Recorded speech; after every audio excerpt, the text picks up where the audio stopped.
오늘 주시는 하나님의 말씀은 히브리서 13장 15절의 말씀입니다. 그러므로 우리는 예수로 말미암아 항상 찬송의 제사를 하나님께 드리자. 이는 그 이름을 증언하는 입술의 열매니라. 아멘. 오늘 보면 히브리서 13장은 히브리서의 마지막 장입니다. 히브리서 13장의 내용을 간략하게 말씀드리면 1절에서 6절까지의 내용에는 형제 사랑과 권면 및 음행과 탐욕에 대한 경계를 보도하고 있습니다. 그리고 7절에서 17절까지의 말씀은요, 이 신앙사수와 고난을 이기는 믿음의 실천 및 순종 권면을 보도하는 내용이 기록되어 있습니다. 오늘은 특별히 15절의 말씀을 여러분과 함께 나누려고 하는데요. 15절의 말씀에 다시 한번 제가 15절의 말씀을 봉독하겠습니다. 그러므로 우리는 예수로 말미암아 항상 찬송의 제사를 하나님께 드리자. 이는 그 이름을 증언하는 입술의 열매니라. 앞서 이 구약 율법화의 제사와 예수 그리스도의 속죄 제사에 대해 차례로 언급하였던 이 히브리서 기자는요, 이제 13장 15절에서 성도들이 하나님께 드려야 할 제사에 대해 언급하고 있습니다. 아니, 도대체 우리 성도들이 하나님께 드려야 할 제사가 무엇일까요? 성경이 말하기를 예수님께서 단번에 완전한 속죄제를 하나님께 드렸기 때문에 더 이상 속죄제는 드려질 필요가 없다라고 말합니다. 히브리서 7장 27절을 보면요, 대제사장들이 먼저 자기 죄를 위하여 다음에 백성의 죄를 위하여 날마다 제사를 드리는 것과 같이 할 필요가 없으니 이는 저가 단번에 자기를 드려 이루셨음이니라. 이렇게 말합니다. 그런데 어찌 본절에서 우리가 드려야 할 제사가 아직도 남아있다라고 하는 것일까요? 성경이 충돌되고 모순된다고 봐야 하는데 여러분들은 어떻게 생각하십니까? 성경이 충돌되고 모순된다라고 보이시나요? 여러분, 그렇게 생각하면 절대로 안 됩니다. 그리스도의 대속의 공로를 입고 있는 우리는요, 하나님께서 다시금 속죄의 제사를 드릴 필요가 없는 것입니다. 하지만 우리 성도들에게는요, 여전히 하나님께 올려드려야 할 제사가 있어요.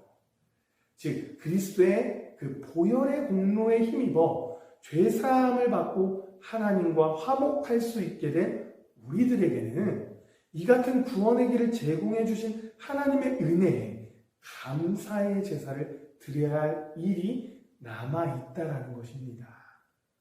이것은요, 곧 날마다 하나님의 은혜에 감사하며 그분의 이름을 찬양하는 이 찬미의 제사로서 성도는 우리가 바로 이러한 찬미의 제사를 날마다 하나님께 드려야 한다라는 것이죠.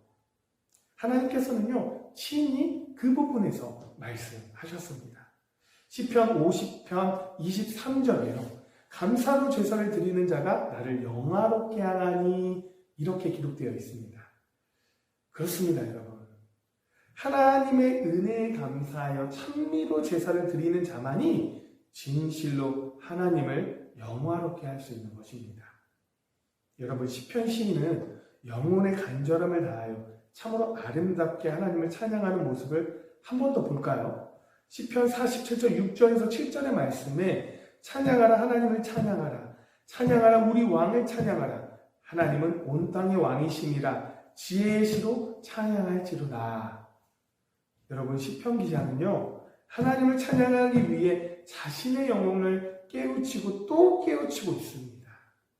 그러므로 성도된 우리는 항상 하나님께 찬미의 제사를 드리도록 애써야 할 것입니다.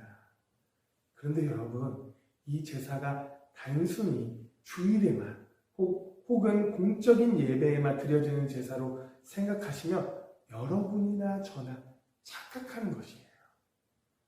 이 제사는 날마다 순간순간마다 우리의 일상의 모든 곳과 모든 때에 드려져야 할 제사인 것입니다.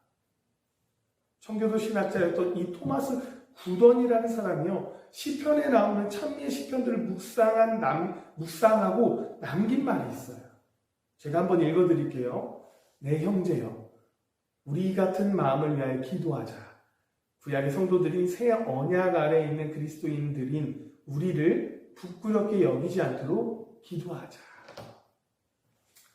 사랑하는 여러분, 그렇습니다. 우리는 전심을 다하여 영혼 깊은 곳에서 우러나오는 감사의 찬미를 하나님께 올려드려야 할 의무가 있어요. 우리 주님은 우리가 전심으로 드리는 찬미의 제사를 기뻐 받으실 준비가 되셨습니다. 그래서 우리는 우리가 전심으로 드리는 찬미의 제사를 하나님께 드리며 주님의 그 기뻐하심을 기대해야 할 것입니다. 아멘입니까? 어느 복음성가 가사에 이런 가사가 있습니다. 황소를 드림보다 진정한 노래를 기쁘게 받아주시는 주님. 우리 주님은 이렇게 우리의 제사를 받아주신 분이십니다. 사랑하는 여러분, 매일매일 우리의 삶이 주님께 감사로 드려지는 진정한 제사가 되는 그런 삶이 되도록 노력하며 살아가는 저와 여러분이 되시기를 간절히 소망합니다. 기도하겠습니다. 사랑이 충만하신 하나님 아버지, 하루의 첫 시간을 주님께 드리며 예배하게 하심을 너무나 또 감사합니다.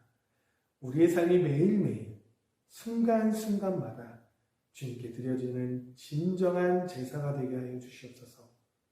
주일만, 공예배만 드려지는 제사가 아니라 매일 주님을 생각하고 매일 주님의 은혜를 감사히 여기며 드려지는 예배가 될 수 있도록 우리의 매일의 삶을 주관하시고 역사하여 주시옵소서. 이 모든 말씀 예수 그리스도의 이름으로 기도드립니다. 아멘.